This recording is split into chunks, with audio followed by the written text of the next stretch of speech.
video production is insanely expensive. Photo production is even more expensive. And even directors on the high end, if we talk about that, they're stepping on set and they're getting paid like $14,000 a day. Crazy amounts of money. Crazy amounts of money. And that's on the low end. Even if you go into the States and everything, $20K, $25,000, right? You have to treat this business as not being a creative, but like as a business. And it's really hard to do that, especially when you're starting out. Oh, I just showed up, shot it, and then edited it in my own free time. And then you want to give me money for this? This is weird. $400 a day? No, 600. 8, no, 1,000. That's my worth right there. And there's a lot of times, I got no's. Immediately, they're like, $500? That's so much. They kind of bullied me into that price point. So I'm like, $500 is a lot. It's a lot, right? But I'd be spending hours on this edit and then be spending like maybe 2 to 3 hours shooting and then hours on the edit and stuff and deliver this for 500. This isn't worth it. What is up, everyone? Welcome back to the Unfold podcast. My name is Juanjo, and today I'm joined again by Zachary Guy. Yeah. And today we're going to be talking about the crazy amounts of money that cinematographers are making. Or maybe not the crazy amount of money cinematographers are making. Who knows? But yeah, we'll be talking about how we used to price ourselves, how we're pricing ourselves now, and kind of what the world looks like for cinematographers as a whole nowadays. So stay tuned for that. Let's get into it.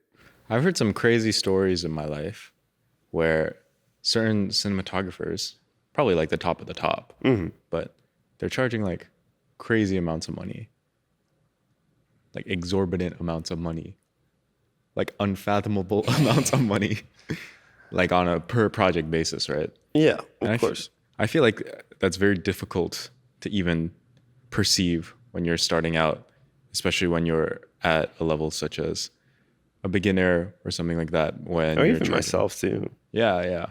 But even like when you first start out and you first get paid to do something like this, it's a pretty crazy concept to be getting paid, right?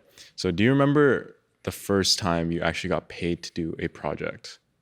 I can't dial down like the first project that I got paid for, but I remember it was probably like a music video that I did and I got paid maybe like $200.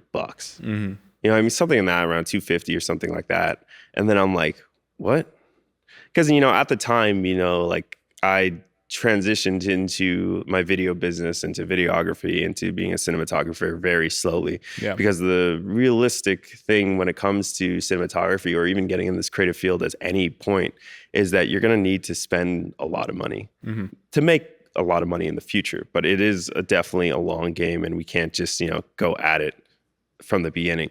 So I know it's crazy to start off with saying of like, where do you start off in terms of like the first time that I got paid for something? But like, before we get even into that, the most important thing is like, I had a full-time job when I started. I had a full-time job where I was doing product work. I was also doing my master's degree where I was working as a teacher's assistant too. So like, I was still making money in a bunch of other places so I could fund it into those things that I wanted to get good at in terms of videography and just whatever that looked like as a video professional. Yeah. And then I started to make money in things, but I was so disconnected of like, how much do you charge for this stuff? Yeah. Like, what is my time worth? Because even if thinking about the first time I got paid for a music video, it wasn't just me showing up and like doing it and whatever. There was so much planning. There was talking even beforehand, making not even a treatment of like, oh, this is what it should look like. And then, you make up scenes in your mind and you bring your lights and everything like that. At that point, I didn't even have lights. It was just shooting in outdoor locations and stuff like that. So there is just a lot of planning for it. But in that aspect of me putting myself in there, I'm just like, oh, I just showed up, shot it, and then edited it in my own free time. And then you want to give me money for this? This is weird. Right. And then I'm like, you have to treat this business as not being a creative, but like as a business. And it's really hard to do that, especially when you're starting out. So I feel like it's hard to talk about, like where you are in your career to start, charging for things and like, what does that rate look like? Because you look at cinematographers nowadays in terms of commercials and stuff like that, they should be getting paid like $6,000 per day. Yeah, that's like a high tier rate of what that looks like on the other end of that. And I'm not even there yet. Yeah, like when the project comes back to it and the budget's there and I'm doing the work to do that, I definitely know I am well worth my money when it comes to those things. Because when we look at that $6,000, it's not just oh, they're paid to show up on set. No, there's months, even there's weeks, maybe even months of pre-production that leads up into that. There's half day rates for tech scouting and location scouts. And then the day of production, that's what you're getting paid for. People don't look at this and say like, oh, I'm getting paid $6,000 a day in terms of pre-production days and all those stuff like that. It's just usually a general rate that is associated with the entire process. You know what I mean? Yeah. I think when I was first starting, it was never even me who was commanding the price. You know what I mean? Oftentimes it would be someone telling me that there's something happening and they need coverage of, they need a video for. And then they would be like, I have $200. Are you cool with that? And I'd be like, yeah, that's awesome. Yeah, the excitement. Sick, yo. But you're not really in a position to negotiate when you have no idea what your value is. But do you remember being in a position like that in your life where people are just throwing the number at you and you just kind of have to take it? Yeah, because it's really tough in this business because you're generally working with a lot of people, and especially when you're coming up and starting off with a lot of businesses that are starting off as well that don't have access to a lot of budgets. They're business owners too. They don't necessarily have cash flow. So yeah, when you start off, your client is just like going to be like, oh, what's your rate? And then if you actually rate out your work and everything like that, they're going to be like 99 out of 10 times, they're going to be like, yeah, I don't have the budget for that. And then you have to kind of rework and not try to scare them off. And it's just back and forth. And you just learn as a business person to say, hey, what's your budget to start off with? And you have to kind of, nurture that conversation so they don't get scared away, right? But even if I talk about even myself right now, on a commercial and everything like that, I usually charge $4,000 per day. That's usually on like the high end, 5 to 10% of jobs that I may potentially getting. And that's what we bill in for our productions, even for Tenfold and everything like that. And that is, I see it. And then, even a viewer with like no, relative experience and everything would be like, well, that's a lot. You're going to pay that much? No, I'm not. Right. There's so much pre-production and work that goes into that, but that's on a high end commercial. Yeah. You know what I mean? There's like so many things that just go into that. But if it's a socials job, or a job that, still keeps the lights on or something, a corporate interview, I'm not going to charge that. That's insane. Yeah, I know my worth, but I know also what I'm not going to charge something like that. Because again, there's the scale of things of what a cinematographer looks like, for smaller jobs or narrative work and stuff like that. You're just going to have to adapt your prices, and you don't necessarily have a set thing. You're obviously going to have a minimum of what you want to play with. But when it comes to a lot of people and a lot of clients, like 75% of them are just going to say like, I have this, and you're going to have to work with that and adjust to your things of that. And then on the other scale of things, clients are going to have a bigger budget, and then you have to usually play with a bunch of other budgets within that to make that work as well.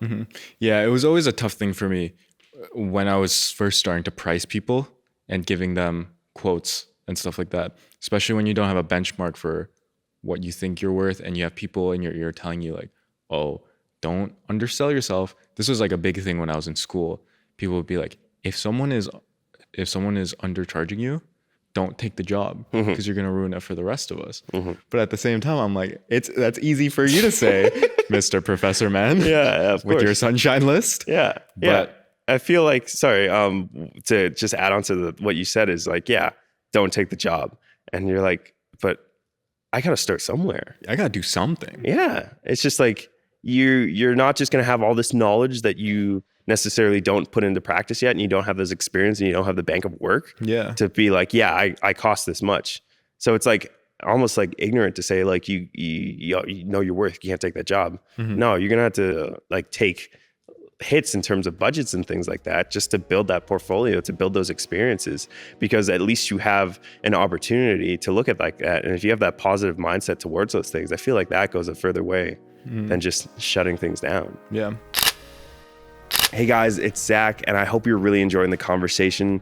The last 6 years working as a commercial cinematographer, the biggest thing that has given me advantage is my pre-production process. And that's why we created the pre-production playbook.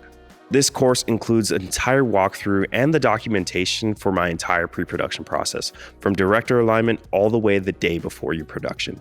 If you guys ever found yourself struggling on set or not even knowing where to start in the pre-production process, I personally invite you to check out the pre-production playbook in the link in the description below. Now let's get back to the conversation. But yeah, just going back to what I was saying earlier, I remember the specific job that I was doing, and I had people telling me this is the standard rate of what a job like this should command. I think it was like $1,000 day rate, which honestly it's not that crazy. Oh yeah. Especially considering like the scope of the job that it was. Okay. But I remember writing that down on the quote and then sending it to the client and just like sweating bullets. Yeah. You know what I mean? Yeah. It's like, I have never done this in my life before. Like, what if he says no? Believe it or not, he said no. Yeah. But it's difficult to find that benchmark of what your value is and how much you should be charging. And you never want to lose the client completely, but at the same time, you don't want to leave money on the table either. Of course. Right? So tell me how you approach that at the beginning, at least, how you started to learn how to do that.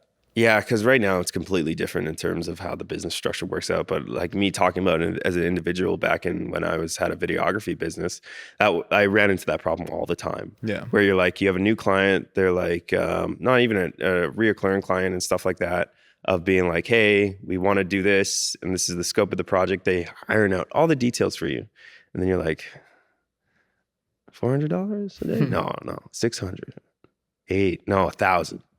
That's my worth right there. Yeah. And there's a lot of times, I got no's. And there's a lot of times you got yeses and everything like that. And I felt like you have to have like a pitching attitude in terms of like, why do I cost this much? Why do I cost 1,500, 1,000, whatever the rate is, right? And then you have to sell that to them in terms of what they're getting. You know what I mean? They obviously reached out for you a reason. You're obviously working with them for a reason because you're a cut above the rest, or if they're just looking for something quick. And, it goes with a lot of businesses in terms of like, yeah, you can get fast and quick. It's going to be cheap. Or you can get something that's polished and a little bit takes more time, and that's going to be a little bit more expensive. The perfect triangle, there's no one that exists really in the middle and everything like that, right? So when I first started, I guess I started off with the standard day rate of like, hey, I cost like $400 a day, and that comes with all my gear and equipment, which is absolutely ludicrous, but you got to start somewhere. Yeah. And then with editing and everything like that, I would usually just like, it's $500 for a 60-second edit. You know what I mean? So I could at least pull $900 or whatever, $1,500 out of a project, depending on what it was. And then like at that, you get a lot of yeses at the lower end, and that's what you're going to have to start with, unfortunately, when you don't necessarily have a lot. But then once you say like, hey, yeah, like my standard rate for me to come out and bring all my stuff for the day, 6 hours and stuff, is going to cost anywhere from $800 to $1,200 based on what it is. Let's say just $1,000 to do it, right? Sure. And then, you kind of have to explain what this world looks like, because you get it. Yeah. Anybody else watching this podcast get it, right? And you have to explain like, hey, this comes with my camera package of like blah, blah, blah, blah, blah.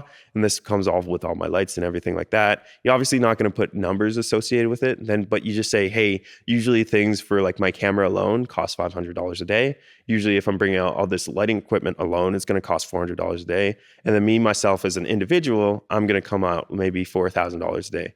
I don't mind packaging all this together, to make your budget work necessarily. And I can do something like maybe $800 a day, or even go back to 1,000 where I'm not going to charge you for gear.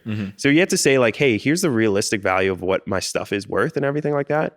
But I'm willing to work within your budget, and we can come into a middle ground here of not just saying like, hey, here's the quote, figure it out. Yeah. You have to say like, hey, here's the quote, here are my real rates, here's what I'm willing to do to reduce that, and you hit that fat discount, whatever at the end. Yeah. Right? For example, that 80%. Yeah, 80% of like whatever, say I was 1,000, all my lighting equipment is 500 for the day. I'm just shooting and everything like that. But their budget, I don't even know if you have a budget in that case. Well, it's so subjective, because sometimes they'll hit you with a budget and sometimes they don't. But generally, you're just going to want to lower it a little bit, and then they'll kind of give and take. So for example, for that, I'm like, hey, I'm willing to, take 50% off all my equipment. So like a flat $1,500 for the day. Does that work within your ballpark? And then they'll come back to you and say like, actually, our only budget for this is $1,000. And that's when you usually get the actual price that they're willing to pay. So you have to come and kind of, hey, this is what I actually cost. I'm willing to do this. and then it'll hit you actually what they actually have, and then that's when you'll make the decision. I'm like, yeah, whatever, I'll do it. You know, $1,000. I'm not just going to leave that on the table of like the fear of leaving money on the table. And then you're like, hey, yeah, for this one, I'm willing to do that. But in the future, if you really like this and we're working together, you know, this is my preferred rate. Yeah. And then that's how you kind of develop in that relationship and everything like that. Yeah. That's a great little tidbit right there, because that's such a big mistake that I made when I was younger. And I feel like it's something a lot of people still make today, is not doing like the whole discount thing. Yeah. Or what I should be saying is not explaining to people what your true rate actually is, even when you're pricing down. Because obviously you want to break it down, because it's hard for clients to speak the same language that we do. So it's difficult to just say, hey, if I come out here and make this video for you, it's going to be this big lump sum of money. And they're going to be like, that's crazy. That's crazy. Right? I don't have that. But if you break it down for them, then it's an easier language for both parties to understand. Of course. And it sucks, but that's what you have to do. But when it comes to the scope of work that I'm working with now, it's usually agencies that just hit with you with the budget automatically and stuff like that. But there is still some play in terms of like what that looks like. But it all comes back to education. Usually a lot of people are dealing with small business owners or even just businesses that don't have the lingo or don't have the knowledge when it comes to video production.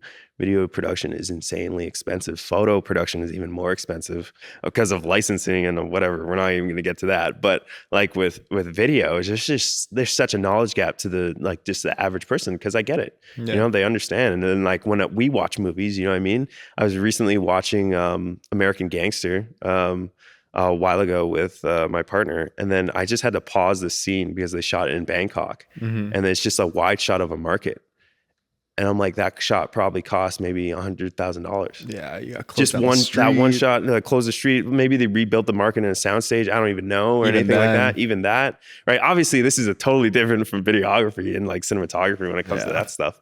But that's the reality of things too. And then even when I was doing my video business, and then they were asking about like, models and stuff. Is that what you provide and everything? And then that's where I'm pushing towards you guys. You guys figure that out. Yeah. I'm not going to do that, because like, yeah, I can figure it out and get their rates and produce it at that point. But then I'm just like, how much is, that worth? You know what I mean? So there's so many things that go into acting as an individual if you're trying to get into it as a production company. And I know Jason talks a lot better, but I like to talk as an individual, because that's like my experience and that's where I came from. Yeah. And when it came to like sourcing people and stuff like that, I'd be like, hey, that's just not in the scope of work that I do, and you push it on them. Like if you were looking for models and stuff like that, I recommend these agencies or contact these people and stuff like that. Right. So as an individual, you kind of have to really know where you can really leverage how to make money. Yeah. You know what I mean? And that's going to be in your equipment, and then your time, and then also your expertise. Yeah. Yeah. Just to wrap up the idea that I was talking about earlier, it kills your future negotiations with that client when you give them that lump sum money and don't explain that you're undercutting yourself. Oh yeah. Right? Because if you deliver a great product, and I'm sure many people are, many people are undercharging themselves, but it's hard to come back to the table the next time around when you charge $500 for the last project. And now all of a sudden you're like, I'm actually worth $1,000. Yeah. And they're like, what? Where did that come from? Yeah. But you always want to put in that, especially with like a new client, you always want to tell them like, this is how much I'm actually worth, and this is how much I'm bringing it down for you. Yeah. Because next time you come to the table and they have more money, they're going to be like, why should I pay you more money, dog? Yeah. You did such a good job for this. Oh yeah. I remember that just like not triggered, but like I remember the story. I used to have this client. I don't mind dropping names here at all. It was called Exec Armor, and they basically take G-Wagons, Suburbans, anything, and they armor plate it, and they ship them out to the States. Their clientele was a lot of rappers, and then a lot of princes in Africa and stuff like that. Whoa. And it was so niche and so weird, and they got in contact with me through my Instagram because I was doing a lot of car stuff, and then that's just how they found me. And they're like, yeah, we kind of want to do the same thing for our videos. Honestly, these cars aren't street legal and registered, so we can just drive them in like the area that they're in, because they own the whole lot and everything like that. And then also we want some like of the manufacturing and fabrication process. So I'm like, okay, cool. And then what I just explained to you guys about like, pitching and then like bringing back in terms of like, hey, this is my actual value, but I can do this.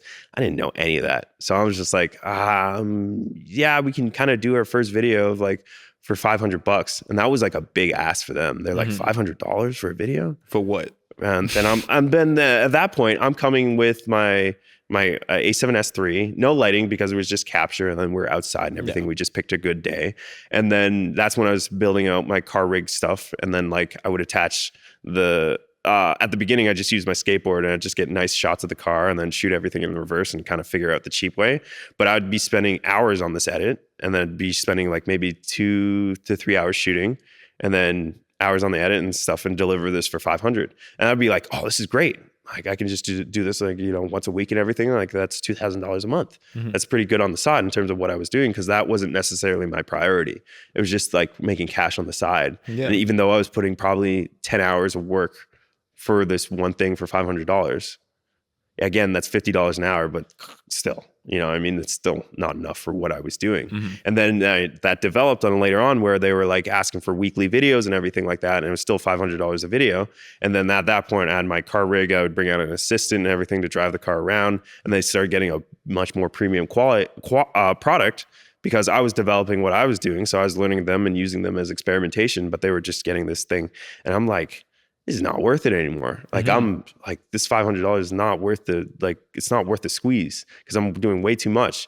And then at that point, I did not handle this situation well at all, because I kind of like, they were asking me like, hey, we need this, this, and this, and this. And I already set them up perfectly, because everybody was asking for these videos of their car specifically too, and they would add it on, and they couldn't keep up because I was just not interested anymore. Yeah. And then I kind of just like ghosted them, which was a bad thing to do. But what I should have said, like, hey, this is actually what I'm worth, and like, you know, break everything down. I know that we've had a long lasting relationship at this, and I know that you guys allowed me to develop my craft and everything like that. But for me to be valuable as a business, I need this X amount of money, and I should have been charging like $2,000 to $2,500 per video.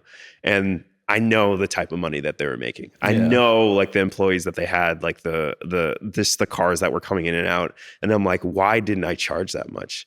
And it was because from them immediately they were like, $500, that's so much. They kind of bullied me into that price point. So I'm like, yeah, $500 is a lot. It's a lot, right? Yeah. You know what I mean? So that just brings up the story of like relating to exactly what you said. Hey guys, it's Zach. I really hope that you're enjoying this conversation. And if I look back on Tenfold as a business, the biggest thing that has put us ahead is spec work. And that's why we created Cinematic Portfolio Mastery. In this live series of masterclasses, Jason is going to take you through the exact process that Tenfold approaches spec work. If you guys are looking to take your career to the next level by creating a portfolio defining piece, I personally invite you to Cinematic Portfolio Mastery. Check out the link below, but let's get back to the conversation. Okay, yeah.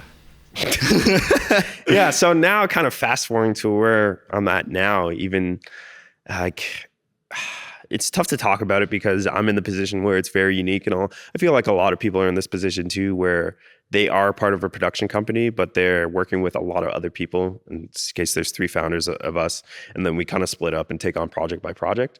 And it's not necessarily, a lot of people are like, oh, like, do you get, you know, your rate of $8,000 for this project? No, it goes back into the company. And then obviously we rate ourselves on salary or however we want to pay us out because we're business owners. You know what I mean? So when it comes to obviously how they make the budgets and how the things working now, because there is times where I do get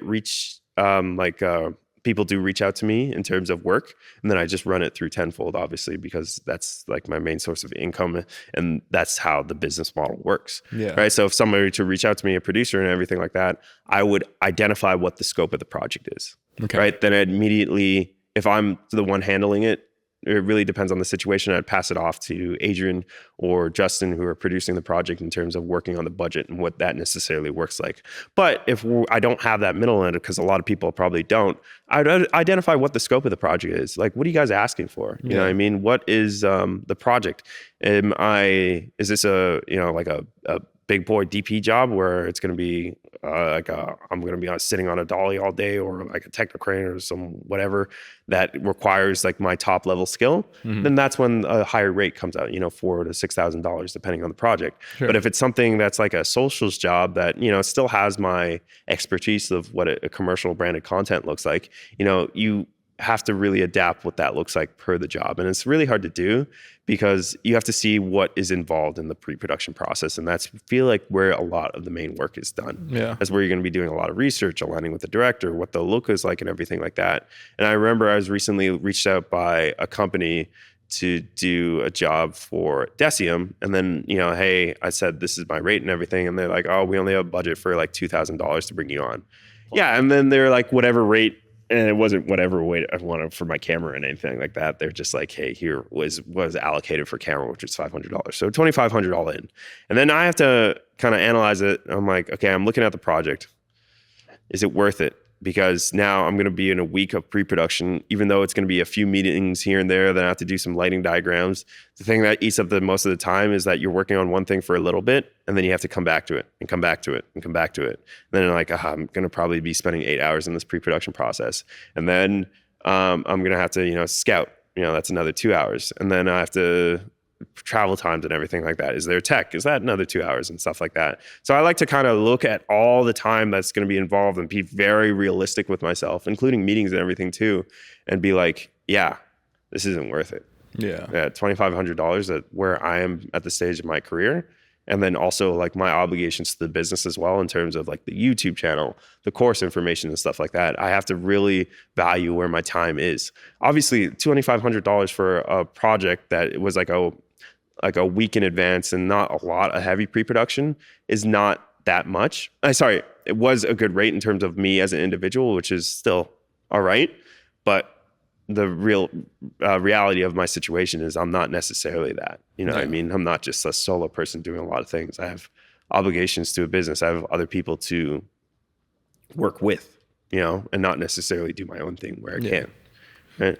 Well, tell me more about the difference that you see, because I feel like not a lot of people are going to be operating through like a production company or agency lens at this point in their career. Yeah, more individual, right? Yeah, there's like a lot more steps, right? And I feel like it's definitely not going to be you being like, I know how to use an RE now, guys. And you're talking to like the client being like, and that's why I'm worth $6,000. Yeah. Right? It's completely different now, right? So tell me more about what it looks like when a project does land on your table. Who does that come from? And then what does your process look like to come up with a quote? So yeah, if a project comes in, again, this is not usually me doing this process in tenfold, but it's like, it's usually a conversation of like, we have this budget, and say for an arbitrary number, we're going with 100K just because it's easy. It's like, so the client is coming up with like a big budget for everything. Yeah. Right. Okay. So you have a client, and then usually you have an agency, and then there's the production company underneath, right? So generally, a lot of the work we do is almost a lot of direct to client, but there's a lot of agency work in between where they have like a fixed budget. So obviously the client has like maybe 200K, and then the agency gets the job, and then they're maybe saying, oh, the production budget is 120K, because they have to make their money somewhere, because that's how it works. So then again, we're stuck with this 100K. So I have to think about post-production, I have to think about pre-production, and I have to think about production, and then anything past that. So obviously I don't have the scope of this. I can really talk about post, pre-production, and then production, but then there's so many things like what's the talent, what's the, like a small thing was like, what's the budget for production design? Because that's huge. So it's just like, how do you allocate it in terms of percentages and stuff like that? And again, this always aligns with what the scope of the project is. If it's a simple edit and the deliverables are like 60-second with 15-second cut downs and like 3 6-second cut downs, post budget would probably be maybe 20 to 25K. Just like I would like to say the 30 to 20% of what the budget is. Sure. And then a lot of people are like, whoa, that's a lot. And I'm like, you need a lot for post because there's revisions, there's color, there's sound treatments. There's just so many things that go into that. And then usually with that, it's a lengthy process. Pre-production is probably, depending on the project, like a month to 2 weeks. and then you have production, which is like a day or two, Yeah. and then post production can go on for weeks and months. It's absolutely crazy what happens. Obviously, it depends on turnaround times and everything like that. Sometimes post production can happen in a day, depending on like who's aligned in the pre-production process and everything like that. For sure. But like there's projects that I've shot last year that still aren't out, that are kind of still just waiting in the ether because they're not done in post. You know what I mean? I know you feel about that too. Oh, yeah. Right. And that's like clientele and everything like that. Yeah. But then, you know, there's the pre-production budget of what that looks like, because then there's a lot of people that are going to get involved. It's usually the director, the producer, and then myself as the cinematographer, just having the chats and everything like that, and what that time looks like. And then generally that's just allocated for like maybe 10% is going to be spent in the pre-production.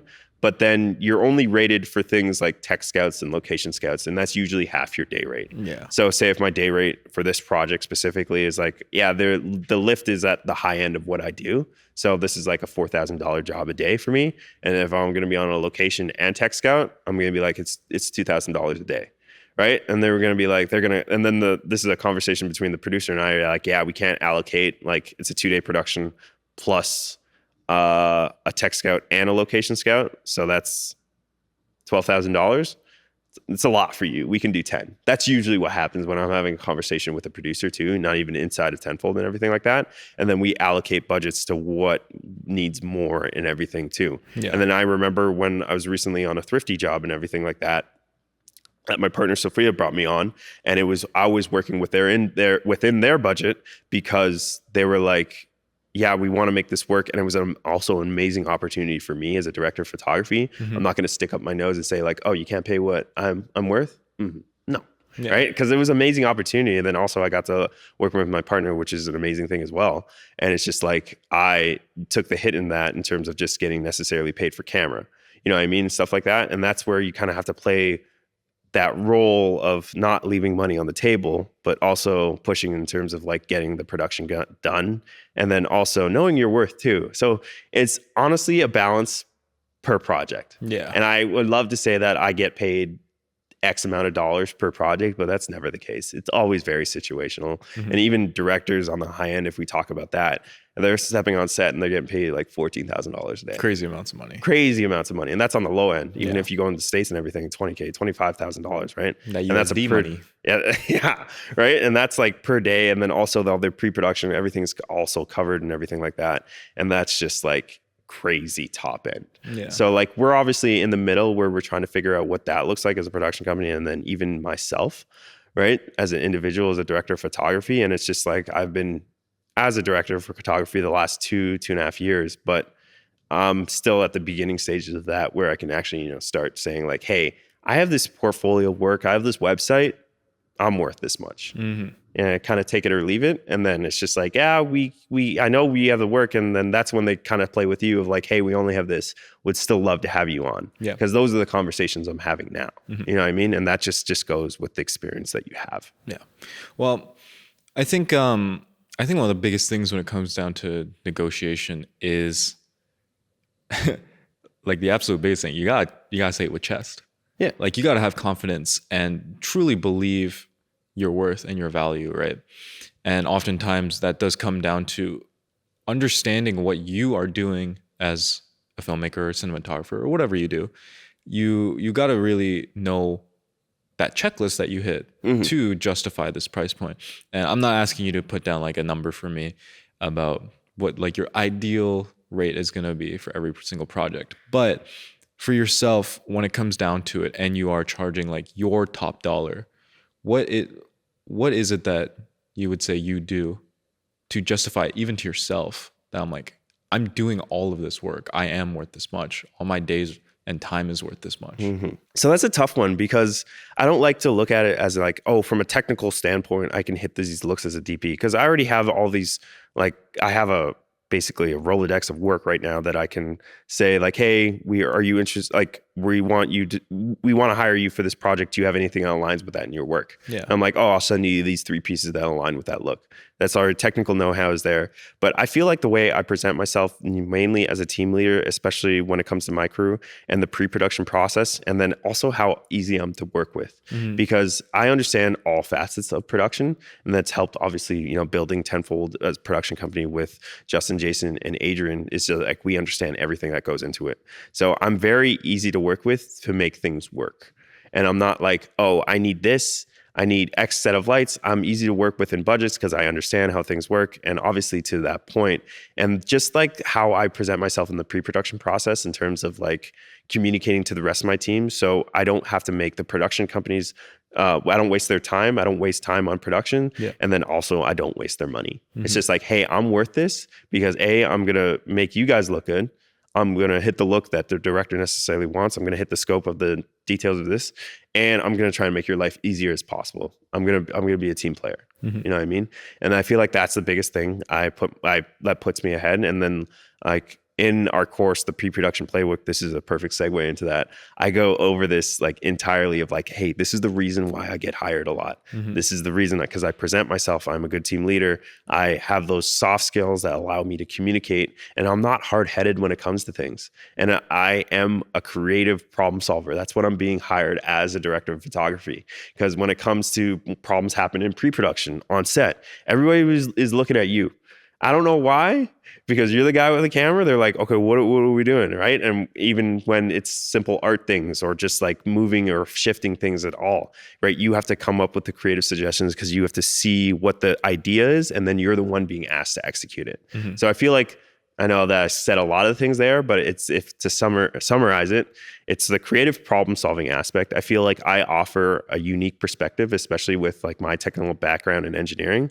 Like you've seen it in terms of like the specialty rigs and stuff I've made. I feel like that is well worth it because then they save time and money in like hiring a grip or specialty person, right? And then 2 is just like how I present myself as a team leader.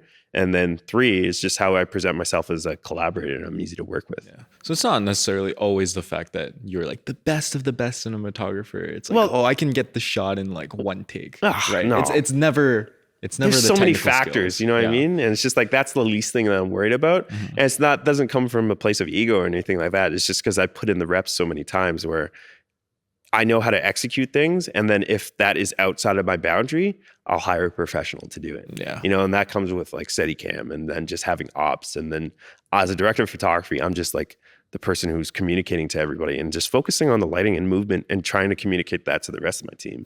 You know what I mean? So I'll be very blunt and vague with people and saying like, hey, I'm not the best person for the job. We're going to need a Steadicam operator for this, or we're going to need a Technocrane. We're going to need a Primo Dolly or something like that. And I'm like, I know this is going to cost a lot, but this is going to be a lot more effective for production. And then I sell the idea. I don't just say, I need this, because I've heard a lot of DPs and a lot of producers complain about DPs of saying like, yeah, they ask for the world and then they don't use anything that's there. Yeah. They ask for like the 5-ton truck, and then they could have done it with a 1-ton. Yeah. You know what I mean? So I'm like, if I can make their life happy and their job easier, then they're going to call me back every time. Yeah. That's the biggest thing.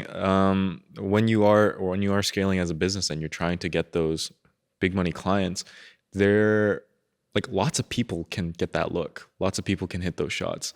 But these big brands and these big agencies are going to want to work with the people who they know they can trust. Yeah. And they can deliver on these big budgets, because at the end of the day, their name is also on the line, right? If you can't deliver, that means they can't deliver. And especially in the Canadian market, I don't know what the US market and the European markets are looking like right now, but budgets are tight. Oh yeah. And they're getting smaller by the day. Yeah. So you really just don't want to mess it up. Yeah. And then like the best thing that you can even say about trust is like, the more relationships that you build with trust, like that's like the best thing that you can do. Because if that one person trusts you and they're already connected in the industry, they're going to vet you out to so many other people, because they're going to be like, oh, I know this guy. Yeah. It was a great thing to work with. And the thing is, okay, thing is, everybody, this is going to take time. This is going to take so much time. I remember there's projects I've probably done in the past 6 months or even a year ago that I kind of forget about. And then somebody's like, oh, I remember that you did this project and you did this and you were the guy for the job because of this situation. That happened so many times. So if you stack up all those, projects that you do over that time, it's just going to be a reoccurring cycle and it's going to keep happening and happening and happening. But you need to build that time to do that. It's not an overnight thing. Definitely not an overnight. Cool. And then just lastly, just have some fun at the end of the conversation. What are some of like the craziest budgets you've heard of or seen?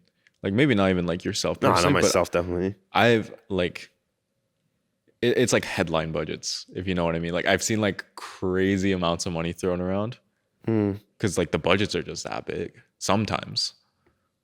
I see, like, I don't get stuck on that. Yeah, because like I remember people having conversations of like, oh yeah, this was the budget for that. And I'm like, for that? Yeah. For this? Right? For what?